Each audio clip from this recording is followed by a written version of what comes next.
What if the number on Meghan Markle's birthday cake isn't the real number at all, and the people who were there from the beginning have been quietly trying to tell us for years? Meghan Markle's half-sister Samantha Markle is releasing a new memoir. The book is titled The Diary of Harry's missus has told us to, now wait for it. I don't want to just dump this on you. I don't want you to be unprepared.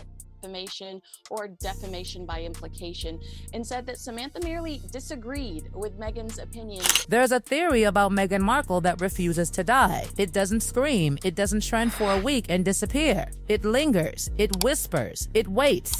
And the reason it refuses to fade is simple. The people closest to her aren't exactly shutting it down. Royal watchers, old classmates, journalists who have combed through archives, and even members of her own family keep circling the same question. The number doesn't add up. Google tells you she was born August 4th, 1981. 44 years old. Clean, simple, neatly packaged, no debate necessary. It's the kind of detail most of us glance at and move on from without a second thought. But once you actually start tracing the timeline, once you line up the photos, the classmates, the magazine mentions, the family comments, suddenly that clean little number starts to wobble. Almost cinematic. Low lights, music, calm breathing.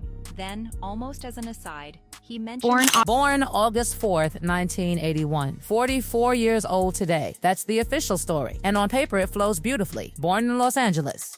Grew up in a regular neighborhood, graduated from Immaculate Heart in 1999, headed off to Northwestern University, studied theater and international relations, spent the early 2000s grinding through auditions, landed Suits, met Prince Harry, global spotlight, royal wedding. Every chapter clicks into place like a perfectly edited biopic. It's almost too perfect, because here's what happens when a story feels that polished, people start checking the seams. Range of home goods, such as cutlery, table linens, and drinkware, as well as edible treats like jellies, jams, and spreads. The people who knew her before the palace, press teams, and curated interviews. The ones who remember the early days. Some of them aren't repeating the same timeline. Royal commentators have been raising quiet questions for years. Journalists have poked at small inconsistencies, and her own family members have pointed at details that don't sit comfortably with the official birth year. We're not talking about a typo, not a few months off. The alternative theories floating around aren't subtle. They don't suggest 1980 instead of 1981. They point to 1977, 1976, even 1975. That's not a rounding error. That's an entirely different decade of life. Think about what that means. If she was born in 1975 instead of 1981, she wouldn't have been a teenager in the mid-90s. She'd have been in her early 20s. She wouldn't have been an 18-year-old freshman at Northwestern in the early 2000s. She'd have been several years older than the narrative suggests. The entire arc shifts, and suddenly the question isn't small anymore. It's structural. The official version of Meghan Markle's life is one of the cleanest public origin stories you'll ever read. A girl from Los Angeles who worked hard, hustled in Hollywood, and eventually found herself marrying a prince. It's simple, it's inspirational, it's linear. But stories that clean tend to unravel the moment someone starts comparing notes with people who were actually there. That's exactly what happened. Classmates started doing the math, old acquaintances revisited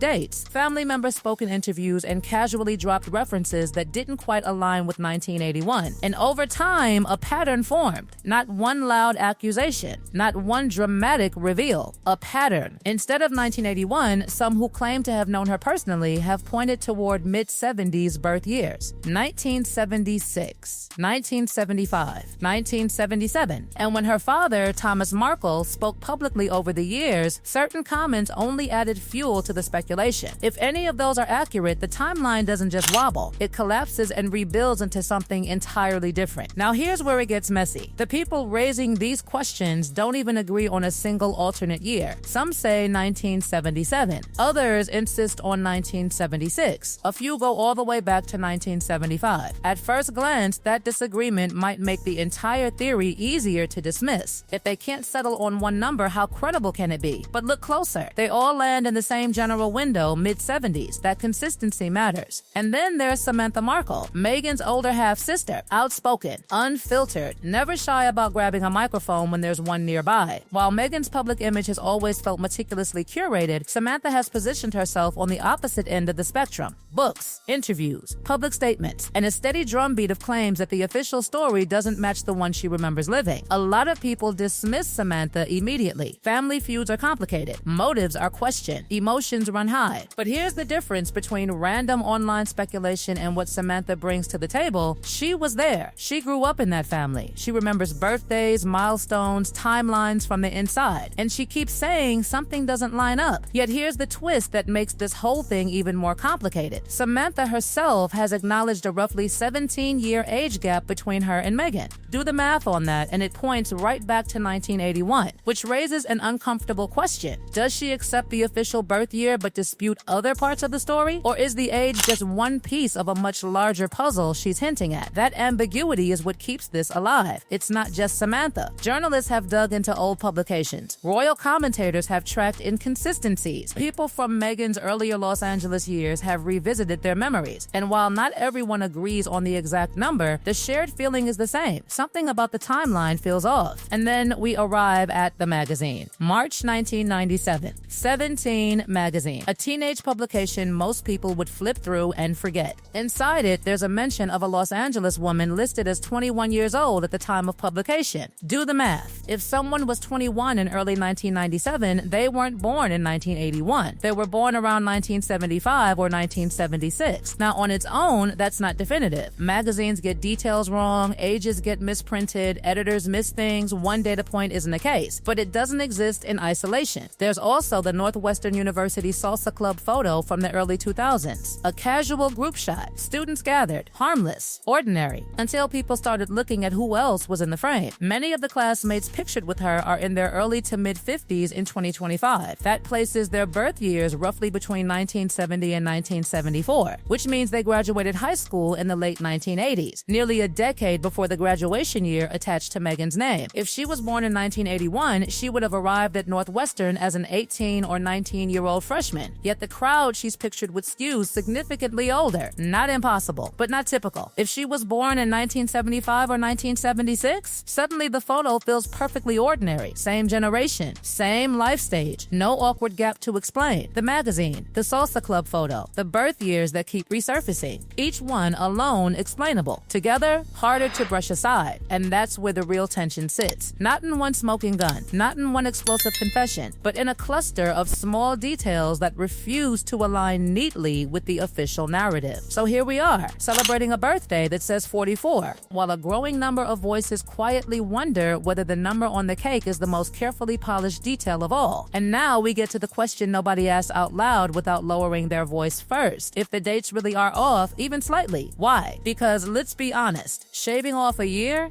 That's vanity. Shaving off 5 or 6? That's strategy. Hollywood has never been kind to age. It smiles at youth and quietly closes doors on anything it decides feels too experienced. A 24-year-old and a 30-year-old can walk into the same audition room looking nearly identical, but on paper they live in completely different categories. One is fresh, the other is aging out. And in an industry where perception is currency, the temptation to adjust a number can be stronger than anyone outside that world realizes. If Meghan Markle was actually born in the mid-70s, that would place her late 20s and early 30s squarely in the period when she was hustling hardest for roles, grinding through auditions, taking small parts, waiting for something to stick. In Hollywood terms, that's the danger zone, the window where opportunity narrows, where casting directors quietly pivot towards someone a few years younger on the sheet, even if the talent gap is non-existent. Now think about Suits, the breakout role, the turning point, a show that landed at exactly the right moment. If she had walked into that casting room officially listed as several years older than her competition, would it have mattered? No one can prove it would. No one can prove it wouldn't. But the motive suddenly feels a lot less mysterious. And here's the uncomfortable truth. Adjusting age in Hollywood isn't some rare scandal. It's practically folklore. Actors have done it for decades. Quietly. Strategically. Because when your entire livelihood depends on fitting into a certain bracket, the number on your sum becomes flexible in ways most careers never require. Then a prince enters the picture. And suddenly, nobody is combing through alumni lists anymore. The fairy tale swallows everything that came before it. Engagement photos dominate headlines. Wedding dress speculation eclipses college timelines. The narrative becomes so massive, so overwhelming that the earlier chapters fade into background noise. That's the window, the perfect moment for any earlier adjustment to become permanent. But the story doesn't stop at Hollywood. It spills into smaller, stranger details that by themselves seem harmless, yet collectively feel like something more deliberate. Take Archie's birth record in 2019. At first release, it listed her full name plainly, Rachel Meghan. Straightforward, standard. Within weeks, the document was altered. Her name was replaced with Her Royal Highness the Duchess of Sussex. The palace framed it as a matter of consistency, a formatting alignment with other royal records. Maybe it was administrative housekeeping. Maybe it was nothing. But here's what unsettled people watching closely. No other royal mother had her first name removed in quite that way. It was a subtle shift, a quiet update, no dramatic announcement, just a change. On its own, insignificant. In the context of a broader conversation about records and revisions, suddenly it feels symbolic, because once you see that official documents can be updated without fanfare, you start wondering what else could have shifted over time. And then there are the photos. Old school portraits surfacing right as biographies hit shelves. Group shots appearing when public narratives need reinforcement. Throwback images circulating precisely when streaming projects need a boost. Individually, it's normal. Alumni archives exist. Classmates dig through boxes. Nostalgia resurfaces. Even Samantha's own acknowledgement of a 17-year age gap points back to 1981. So what does that leave us with? A cloud. Floating over a birthday the rest of the world celebrates as 44. The people who believe the official date have their reasons. The people who doubt it have theirs. And the truth sits in that uncomfortable space where nothing fully closes. But here's the part that keeps this alive. Threads don't appear out of nowhere. The records say one thing.